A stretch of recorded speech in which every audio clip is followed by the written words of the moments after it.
Practicing is an important and time-consuming part of surgical education, especially for today's sophisticated surgical robotic systems.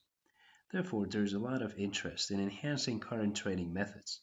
Some researchers have studied the effects of having the robot guide the trainee during the training. That is, the master robot not only acts as an input device for teleoperation, but also reflects the forces and torques to guide the trainee. There is, however, no conclusive evidence on the enhancements achieved in the literature. In this work, we studied whether having a more complex training task and increasing the duration of the study with respect to previous works can lead to better conclusions. We also introduced a method to adapt the intensity of the guidance to the trainee's progress. We developed a virtual reality task using two master manipulators and a stereo display, all from the Vinci research kit. The task was a steady hand game often included in surgical robotics training curricula.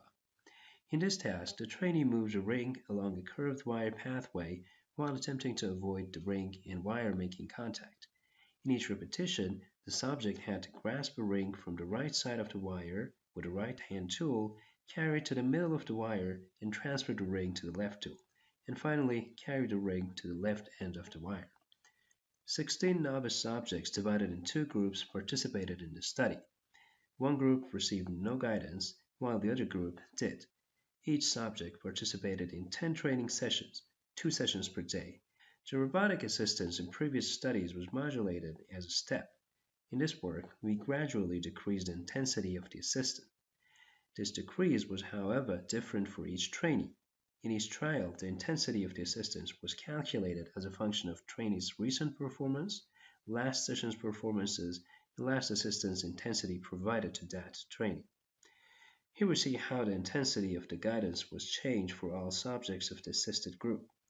While all users reached 0 assistance at session 7, 2 users reached that at session 6 and 1 user at session 5, showing that the assistance was provided only to the point that was needed for each subject according to their performance.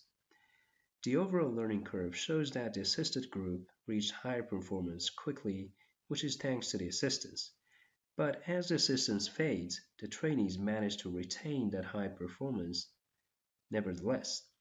More specifically, we observe although there is no statistically significant enhancement in terms of translation and rotation performance between the assisted and non-assisted group, the assisted group reaches the fully trained performance one session faster than the null group, showing that such assistance may slightly increase the rate of learning of certain skills in complex motor tasks.